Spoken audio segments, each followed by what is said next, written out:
continue in English? Yeah. We'll continue in English, don't worry. Now, please, ladies and gentlemen, first of all, let me say thank you to Ivo and your group for inviting me here. I wish I had money in your bank, but unfortunately I don't. I have another treasure that I carry in my head that I would like to share with you. And what makes me even more happy is that I see a lot of children around here. Now, I have dedicated my life, or whatever is left of it, to the children of the future. Because I have spent 35 years of my life working in an industry, the pharmaceutical industry, and they do nothing but annihilate the population of this world. And why do they do that? Because they want to make money, money, money, money, money. They don't care about your lives. They only care about their wallets. Now, whatever I tell you here today is not something that I dreamed about or observed somewhere. It's something that I have done myself. I have been just as criminal as they are. My hands are just as dirty as these people. Now, all of you sitting here, answer me a question. When you go to the doctor, he looks at you, stethoscope, laboratory tests, machine tests, this word. Those tests, by the way, is to make money. Then he tells you you're sick. Here's a prescription. Go to the pharmacy and take this medicine, 1 tablet 3 times a day. What do? Tell me. They don't throw it away. All of you here, you go to the pharmacy and you get your medicine and you take it, like the good citizen. But when you go to the car company to buy a car, you ask the salesman questions. If you don't get what you want, you don't buy the car. So why don't you ask the doctor, what is it he's giving you? The reason I'm telling you this is because only you have the power to stop these criminals with what they're doing in the pharma industry. Because you are not sick people. You are consumers. You are consumers. And the pharma industry makes money because they tell everybody that you are sick. Now, you can ask me the question, why have you been doing this then? There are several reasons, and I'm not making any excuses. I was a bad boy. I was colored. I was young. I'm still colored. I got scared last night when the good doctor over here told me I look a little pale. I said, Jesus. Yeah, but she fixed it. It's okay. Well, at least up till now, it's coming. Anyway, the reason was that I was young. I was a colored man in the white world. I had to survive. The pharma industry gave me a good job. And I felt that I was in medicine because that's what I studied. So I started as a salesman. As a salesman. So I had a good salary. I had the car, the expense account, and as I moved up in my career, where I eventually became a director for a company in Sweden, the affiliate company of one of the largest and most evil pharma corporations in the world, Eli Lilly and Company. You may have heard of them. They're evil. And I can say that because I was part of the evil.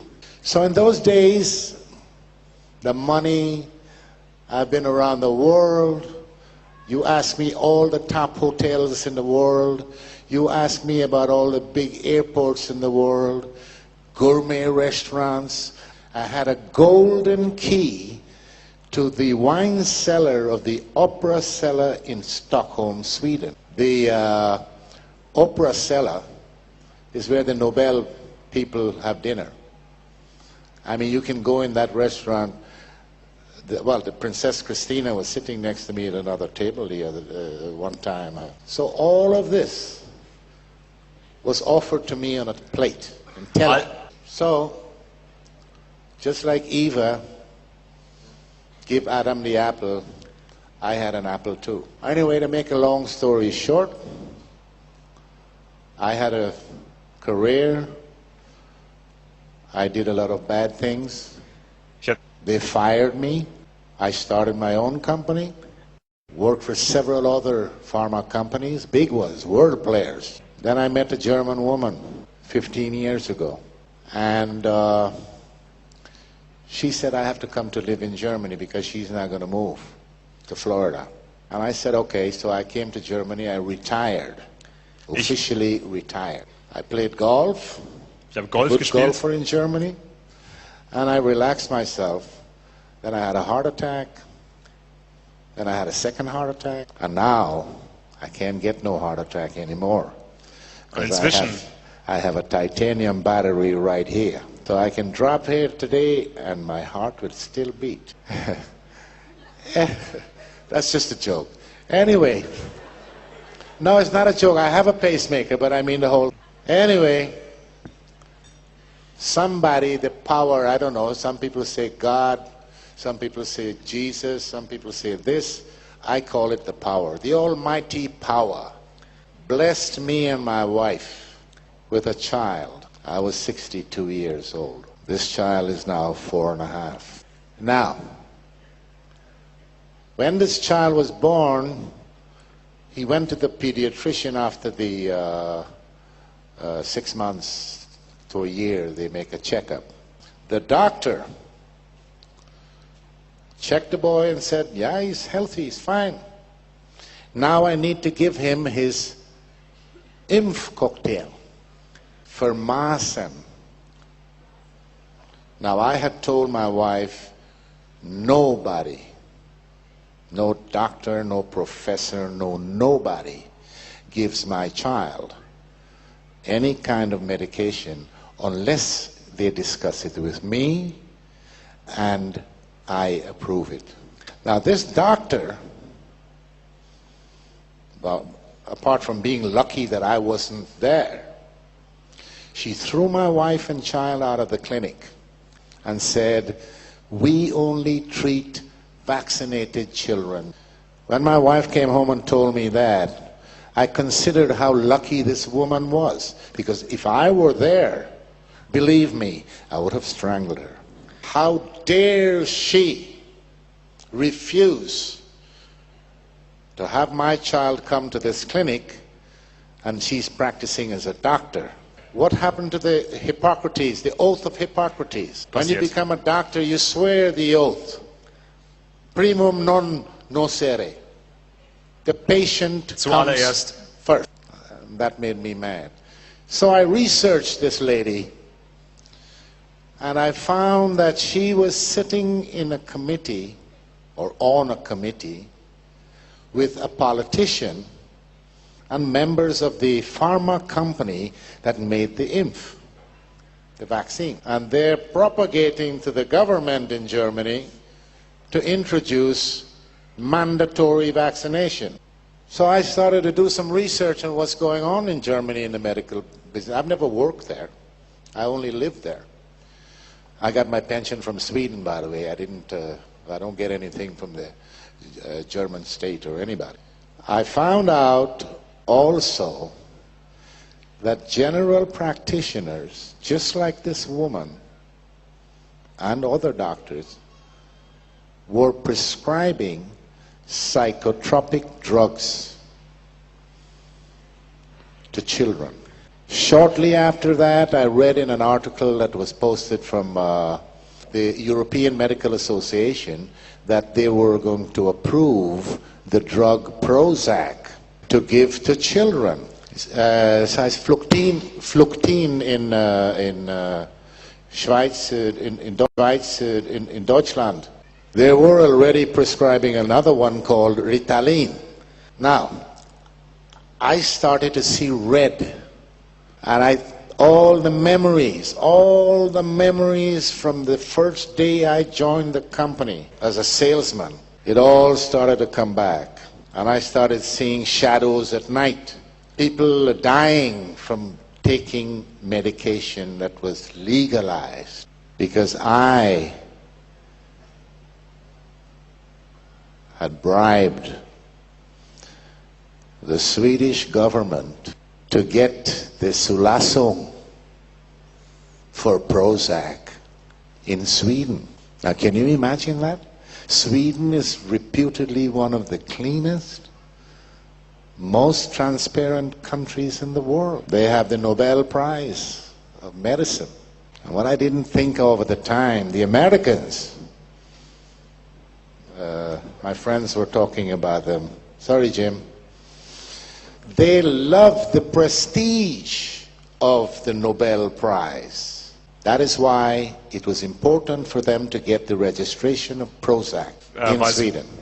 That was one of the major things that I did, because the company told me, your career may depend on it. Now, I can't go through all the items of corruption I've been involved in. It's too many. I'll have to spend a couple of weeks here. But you can read about it in my book that's selling over there. It's called Nebenwirkung Tod. It's in German, and the English version last week is now as an e-book for any of you who might be interested in that. Now, as my colleague Rima was referring to earlier in her speech, what is the pharma industry doing to us? They're the most powerful industry in the world. They sleep in the same bed with governments. They use corruption to get what they want. Corruption involves money. Cool. They have lots and lots and lots of money, and that is how they make their money. Now, they also kill more people than the wars we have in the world. But long term, they punish you and then they kill you. And that has to stop. We need, according to the way things are today, we need the pharma industry because there are some good things out there. Sorry, Rima, I might be contradicting everything you said, but there are some things there that is good, but most of it is rubbish. They're not interested in curing any disease you may have. They're more interested in making you get diseases. They're interested in symptomatic treatment. They want patients who are diabetics, cardiology patients, Parkinson's disease, rheumatoid arthritis, arthrosis, because you live a long time and the drugs that you have to take, you take that for the rest of your life. So let me ask you the question. Is there anybody in here that can tell me when was the last time you heard or read that a pharma company has come with something that cures a disease? Beantworten Sie I mir give you folgende €100 right now if you tell me. They don't cure anything, they make you sick. Now, this company that I talked about, the Eli Lilly and Company, remember that name. They have been doing this for years and years and years. 3 weeks ago, I received a mail. I get alerts on whatever is happening in the industry from various places. Eli Lilly and Company was fined Strafgeld by the Justice Department in Pennsylvania in America $1.4 million for one product that I have written about in this book 2 years ago. That product was used to treat, it was a neuroleptic, a psychodrug that was approved to be used on schizophrenics. So this company wasn't satisfied with that. They went and sold the drug to old people's home because they say it wouldn't cost so much to be there in this home because you give them this pill and the old people will sleep. So the workers wouldn't have any problems at night. But what they didn't figure on was that this drug had the side effects, which, by the way, before it came out, they had hidden under the table. The side effects, a lot of people died of heart failure, kidney problems and whatever. And then there was some speculation going on because the patients that received this drug, it's called Zyprexa. The patients that received this drug also got diabetes. And who is the largest diabetes medication producer in the world? Eli Lilly and Company. So, speculating. So they were taken to court and they were fined. It's the largest strafgeld in the history of the nation. Now there are a couple of other companies that were fined heavily for other drugs in the pharma industry. And these are huge companies. But it never came out. You know why? Because the press works also with the pharma industry just like the government does. And I was surprised because the Germans, they say, yeah, we write about all these things and whatnot. But they didn't write about this one. The pharma companies use the media to implant its dirty work on you. You never get to know the truth until it's too late. You have to raise your awareness to a higher level. Don't take for granted what your doctor is telling you, because the doctors these days, let's say during my working half of my life, they don't know much about medicine. And they don't care much about their patients. They think about how much they can get paid. And this is how the pharma industry reigns, stays in power. They buy the doctors. They pick them up when they're in medical school, 4th year, 5th year, pay their tuition, train them. Because the doctors don't get information from anywhere else except the pharma industry. And I know, because when I was a salesman, the pharma company used to tell me, never talk side effects. They taught us something called FAB, F-A-B, features, advantages, and benefits. Don't talk about side effects, that's taboo. I also know that they hide the dangerous side effects because I was in charge of a clinical study for Fluctine or Prozac. When the doctors came rushing into my office one day because we were running a small trial in one of the largest hospitals in Stockholm. The first week they started the trial, 2 of the patients tried to commit suicide.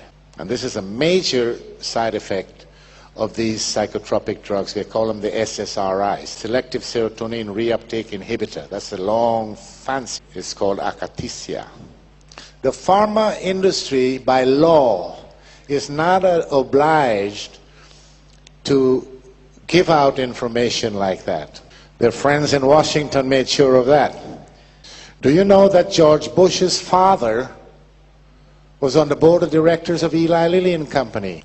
One of the political advisors in the George Bush administration, a guy called Mitch Daniels, he was a vice president with Eli Lilly. Do you know that Rumsfeld, he was a vice president in the pharma industry. My boss,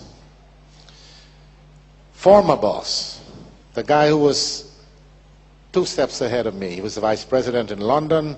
He later became the CEO and chairman of the board of Eli Lilly and Company. He was made a member of the American Homeland Security Committee. And that is because Eli Lilly and Company is one of the largest political contributors to the Republican Party.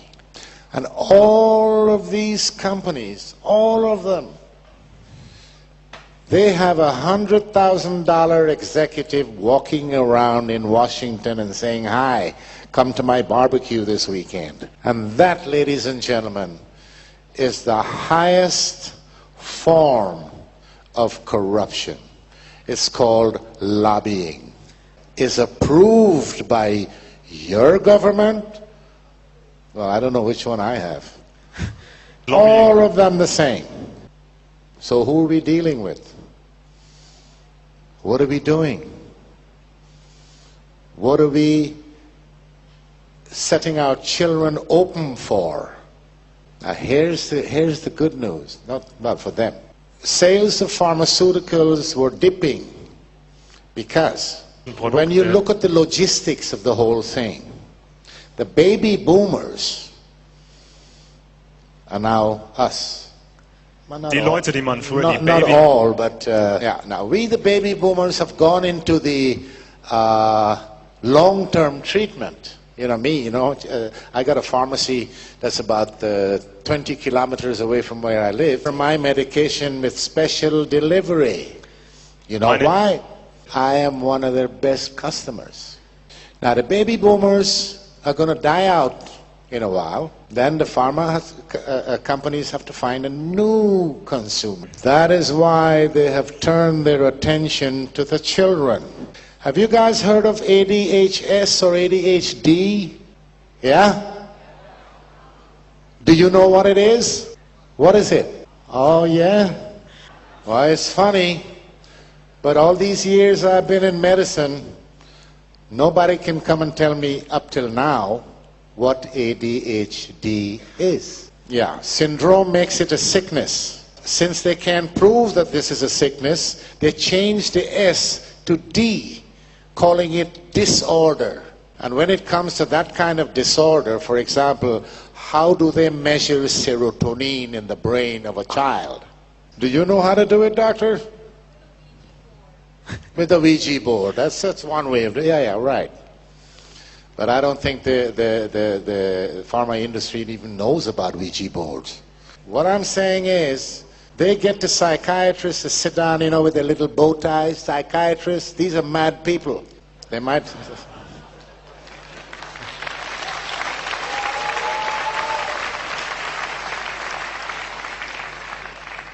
They sit every year, a few of them selected from around the world, and they sit in a room and they make up what they called the Bible for psychiatry, the DSM. If this Bible was so good and so needed and does an exact job, why did they change the rules in this Bible during the last few years so many thousands of times? So they're targeting the children. They're calling these new fancy diseases, they're targeting them with these drugs. Strattera, Prozac, Ritalin, Paxil, Zoloft. In 2007, they had a report from the UK, or it's a European report, 2000. where 157 people were either killed or serious side effects with this new drug Strattera. Among them was a 3-year-old German girl. I I find it difficult to even think or imagine that such a thing can happen. Now, my problem with these people is not revenge, like some of the press people have been writing about in Germany, out for revenge. No, I don't care about revenge. What I care about is that stop killing our children. Because when the politicians around the world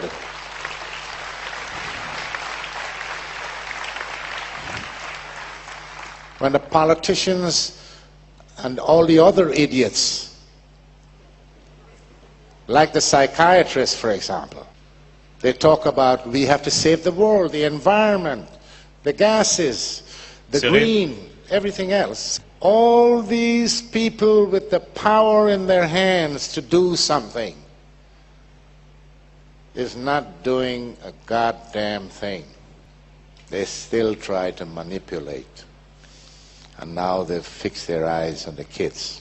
I don't know about you guys in here, but that's not going to happen to my kid.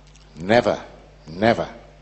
The other thing that is very, very significant, when Volvo or Mercedes or Audi, they bring a series of cars on the market,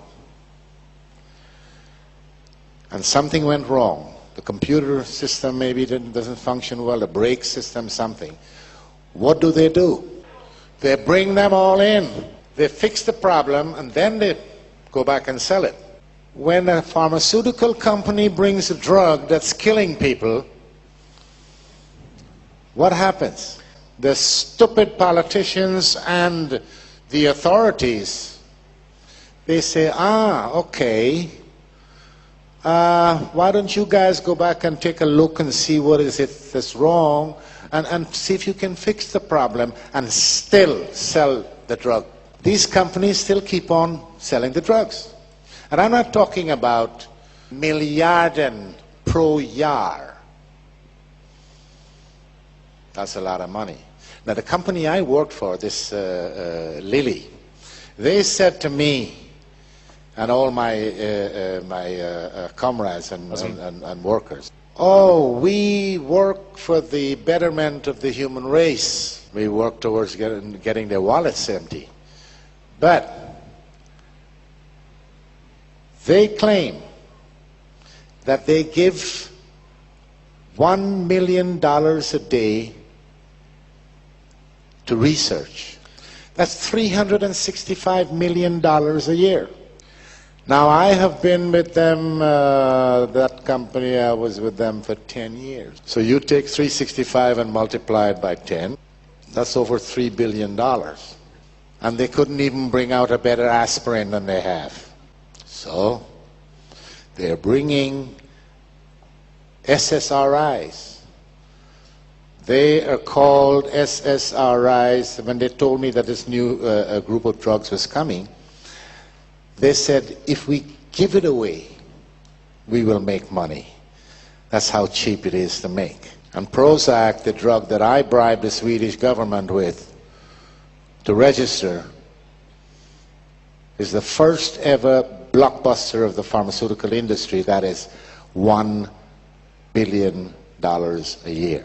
I have a lot more, but right now, fortunately for me, that has become my insurance. Plus, I have to save a little bit for my next book. It's all coming. Hopefully, the book will be finished by the end of this year, early next year. In the meantime, I will continue to speak wherever I'm invited, because I can write 100 books. If my message doesn't get to the people, to the consumers, nothing is going to happen. We have to get out of the grip of these people. Public outcry. Public outcry brought the Berlin Wall down. Public outcry can clean the pharma industry. Just get some control. Put some transparency into the business. And when your politicians stop filling their pockets and start to do something, that's difficult. That's difficult to get politicians to do anything because they don't have anything to think with. And you journalists out there, maybe there are some journalists out there, and maybe there are good ones out there, but stop thinking of writing your articles that somebody's going to buy, or you're not going to get the Pulitzer Prize anyways. Start to write the truth. The truth is the only weapon. And I know, because people all around, at least all around where I have been during the last year, they're waking up. I have people call me in the middle of the night. I'm sorry, I can't, all I can do is stand on a stage or write. Hopefully you will understand and take the cloud away from your eyes. You start thinking for yourselves and don't let the pharma industry think for you. And here's a little tip to all you young people. We, the older ones, I'm gone already. I've had my life. I had a good life. I was a criminal in my job. I was a pop singer. I had 3 wives. 2 and I got 1 now. So that's 3, yeah, 3 wives. So, I mean, I have enjoyed all these things that are there for the offer. But listen to an old man. You young people, start to take care of yourselves. Take care of yourselves. Take care of your bodies. Don't fall for the junk that's out there. Stand up for what you believe is right for you. The reason you go to a doctor and the reason you go to the hospital is because you have not looked after yourselves. If you look after yourselves, you don't need to go. It's like the car. Tune up the auto. Use the right gas. Change the windshield wipers. Maintenance. If you do that, you don't need to see the mechanic. But if you don't maintain the car, then you have to go to the mechanic. It's not going to run properly. It's the same thing with your life. So, I am not going to get into more details about all of this. I've told you some of the important facets of the pharma industry, and you can believe it, you can take it to the bank, what I have said to you.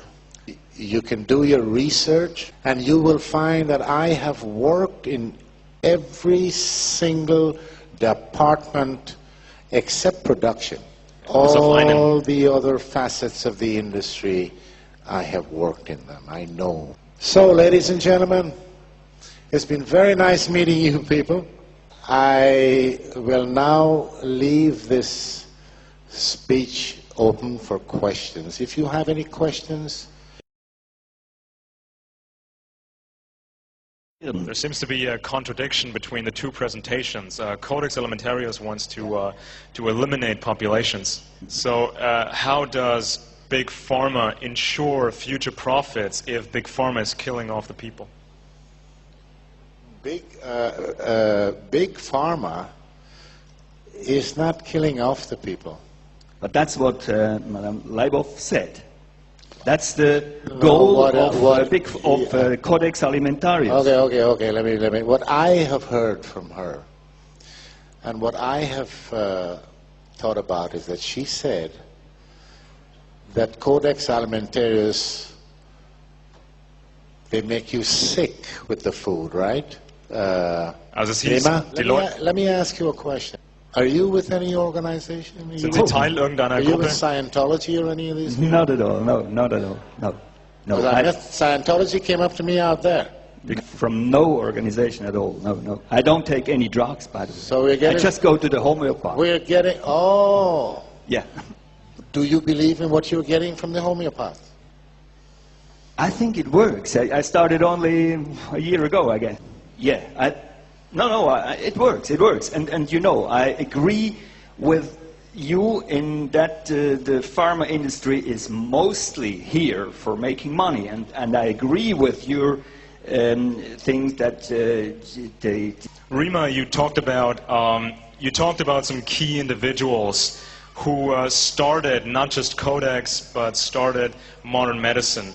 And I mean, it seems to be a contradiction. Well, what happens if the pharmaceutical industry kills off all the consumers? Well, here comes in the people above the industry. It seems confusing and contradictory on the face of it. And I wanted to make two comments. So I'm very glad that you asked that question. The first comment is that in a consumer-based economy, what we're talking about makes no sense. In a consumer-based economy, you want more people to buy more things. But you remember in my talk that I talked about the neo-feudalists. We are moving toward a new economy. You may notice that the economy that we've all grown up with and understand is in its death throes. And this is no accident. This is engineered, carefully engineered over a very long period of time. The new feudalism, which has been predicted for hundreds of years, needs three classes of people. The new feudalism, as defined by the new feudalists, needs, first of all, the neo-aristocrats. The second class is their servitors, their servants, their serfs. And the third class is their technicians. In their insane planning, that comprises about 10% of the world's current population. Now, if they have their way, and I have treated, as a physician, I have treated a reigning monarch who explained that this was the plan that she was raised with. She was not a young woman. And the plan is underway. We have the power to stop it. I wanted to make one other point, and that was about what you were saying, John. In the United States, and you know that very often bad things come from the United States and spread to Europe and the rest of the world. In the United States, there was a law enacted which was signed into law by the twice unelected President of the United States, George Bush. Yes. That law is called the New Freedoms Initiative. The New Freedoms Initiative, signed into law in November 2004, says the following. It says every child in the United States, including unborn children, must be screened for mental illness. This was a study done by the George Bush's Institute for Mental Health in Texas. That's right. Which was built by Eli Lilly and Company. I attended a meeting in 2007 in Berlin. I was invited there by the members of the Green Party, and I was supposed to say something, I don't know what. Started speaking, they cut me off because there was a group of psychiatrists begging the government for money to perform exactly what Rima just said. And that's why I'm telling you, but there's more. Step one, screen every child, including the unborn, by screening their mothers for mental illness. 2, let me just finish the steps. Okay. Step 2, treat on a mandatory basis every child who is found to have, quote, God help us, mental illness, which means every child. And step 3, screen and treat on a mandatory basis every single person who has any contact with children, because we have to protect the little dears. That means mothers, fathers, shopkeepers, school teachers, grandparents, neighbors. Thank you very much. Is that okay with your question? Ja, sehr wichtige Frage. It gets more scaring, and it gets to more relations than you ever thought. What you have to do, let me give you a little bit. You have to start thinking simple. You go into details that involves politics and politicians and people in power. You lose the goal. It's not easy to understand. It's not einfach for anybody. He said it's not easy to put yourself into that crazy elitist mindset, and it's hard to wrap your head around it. Thank God it's not easy. Thank God it doesn't make sense to us without Thank you work. guys. Thank you for your question. Thank you for your answers. All right, good. Okay, vielen Dank für den unglaublichen Vortrag. Thank you very much, ladies and gentlemen. I hope I see you again. Ich hoffe. Oh, don't forget, the book is on sale over there.